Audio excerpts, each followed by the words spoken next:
Hi, this is Sugar, and the video that you're about to watch is DJ Schmolli at the DNA Lounge in San Francisco. We wanted to do the interview inside the club, but by the time we wanted to do the interview, it was absolutely packed and a lot of noise. So we did the interview the next day inside a coffee shop. So that's why you're gonna hear a bunch of people talking around and some noise of cup of teas and plates. Enjoy the video and the interview. Hallo, hier ist DJ Schmolli und ihr hört die Sugar Show hier in San Francisco.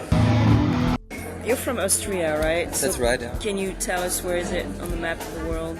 Well, just have a look at Europe and it's in the middle. It's like the heart of Europe. It's like surrounded by the Alps, and Germany is north of Austria. It's like really in the middle of Europe. And where is it in Austria that you live? I'm like, it's like 50 kilometers south of Vienna, so I'm pretty close to our capital city, but it's not, it's like a 30-minute drive to Vienna. They have great pastries over there.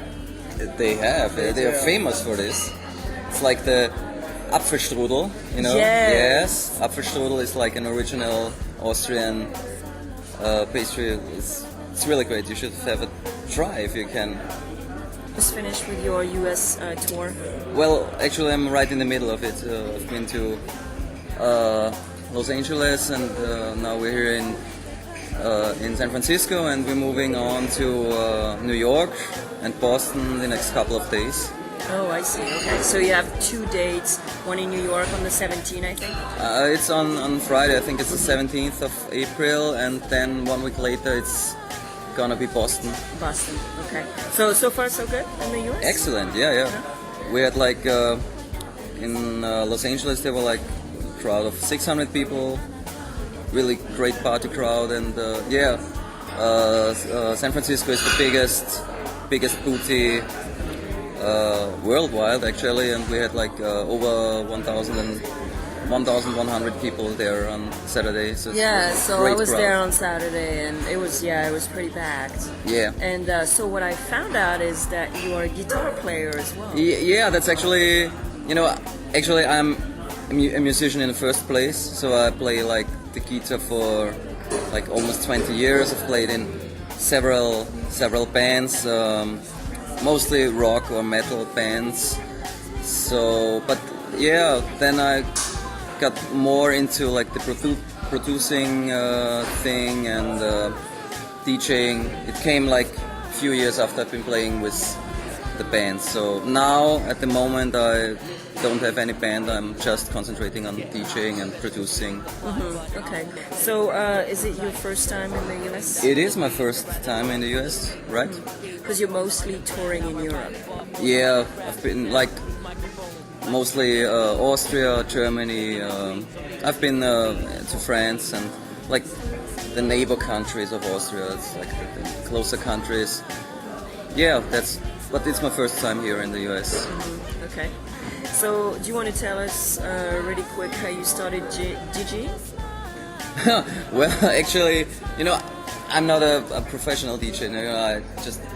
I started like at alternative or rock clubs. So there's a different crowd, and it's a different thing to DJ in rock clubs than in like bootleg events or dance clubs.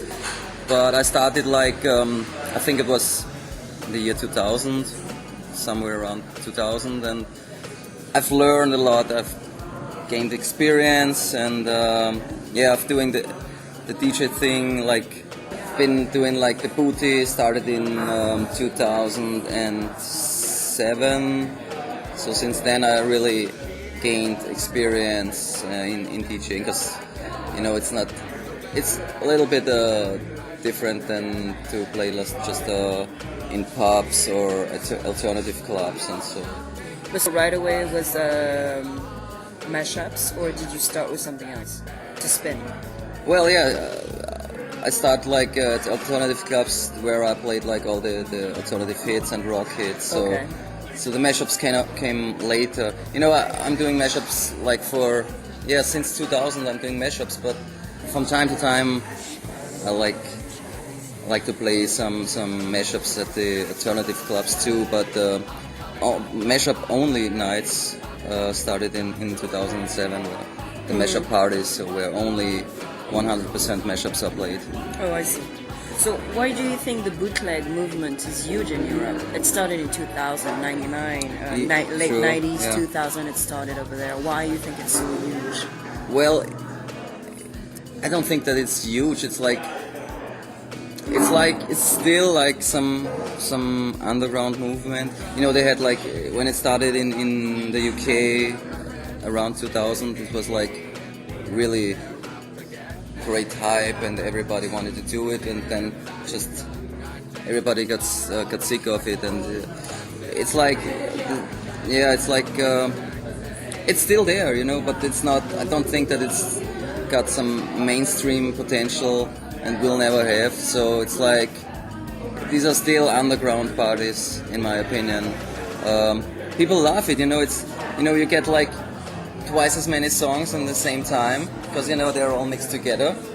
People love it, and you know I think they get fed off like the versions they get to hear on the radio of the big hits. They want like something new, something fresh, and also want their tracks to be mixed with like 80s songs and in various styles. So it's like people enjoy it everywhere I go. It's not, you know, if you ask like people on the street, probably a lot of them still don't know what a mashup is, but if they like go to the club and listen to them, their feedback is almost every time it's really, they love it, you know. Yeah, because the different countries have different terminology. So here it's mashups, and then in Europe it's bootleg. Yeah, it's mainly in you know, they call bootlegs in the UK, in you know, Germany or Austria, like they call it mashups. So what do you think of the new digital generation for DJ? Like, you know, people who use Torque, Ableton versus the turntables. What do you think? Well, I think it's great personally. I love to do it, but you know, I'm a little bit of, you know, I'm not totally old school. I don't use like a vinyl, but I like to stick with the CD players. So, but it's a good thing, you know. It's like a progress, and I don't know. Maybe I gotta change right in front of me, because sometimes you can't stop the DJ progress. So maybe I'm gonna. Next time I'll be here, maybe I'm teaching on digital, like Ableton or anything with a computer, I don't know. Well, especially when you're touring and you're a DJ who plays everywhere. I mean, come on, you know, you go to the airport. I mean, I think it's great. It is great, but you know, I'm like a little bit anxious of all the technology. I like to, you know, put in the CD, like adjust the pitch by hand. I don't want to like mouse click or anything. But there's Serato too, but not convenient. It's like a learning process when I you know, when I'm changing to like the digital things.